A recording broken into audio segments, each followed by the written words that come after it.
we're a tired society because the world's been pretty crazy for the past 4 or 5 years, you know, like people are a bit shook up, and like we say this thing that if everyone can come down 2 points, like say your nervous system has a scale from 0 to 10, 0, you are asleep, 10, peak panic and fear, right?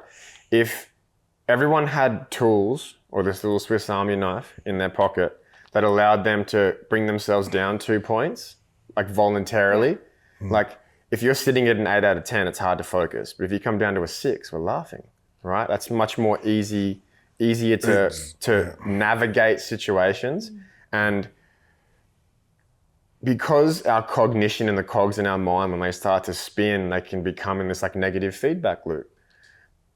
Breathwork can kind of like force in a positive feedback loop. And the cool thing about learning applied breathing practices is that they're self-manifesting behaviors in the sense that when you start doing it and get better at it, it starts doing it on its own in the background, right? And that's, but you have to get through this like 6 to 12 week window of applying yourself consciously to it, to then it falls into this unconscious, because breathing is largely an unconscious behavior. So we can't voluntarily impact an unconscious behavior, but we can use our conscious application and skills to set that kind of default breath network to start to make it less chesty, more lower, more through the nose, and things of that nature. And then what tips would you give someone? Because people struggle, right? People will sit there and say, when I think that I need to do that, I'm going to get anxiety over the fact that it's not happening. Like for sleep example, people will lie there and people will be like, okay, and you used to do it as well. You used to be like, I need to breathe, I need to calm. And then when it doesn't happen straight away, they get more anxious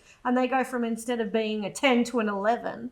What tips would you give people to be able to actually just sit in it? You go first, G. I'm imagining when you were cluster feeding, that you're sitting there patiently with your children, breastfeeding them, mouth closed.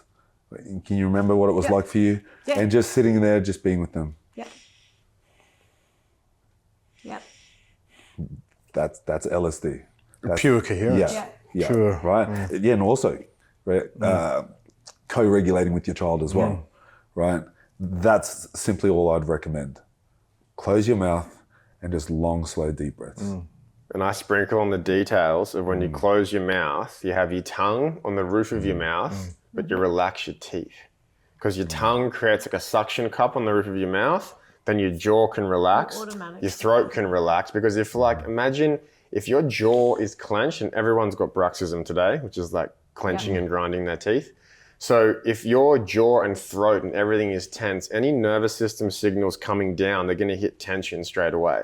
So your body's already like, fuck, right? So by setting this oral facial posture of this gentle lip seal, this tongue on the roof of your mouth, and this relaxed jaw, now when you breathe in and out your nose, there's space on the exhale. It feels different. It feels so much different. There's so much more space in the back of your palate. The benefits that come, there's so much actually going on just from this very simple task of closing your mouth, tongue to the roof of your mouth, breathing in and out your nose. Because as we breathe down the back, that brushing of that breath down the back of the nasal passage will help release more nitric oxide. And it just puts the brakes on already, because if I go, or I go, it was the same breath.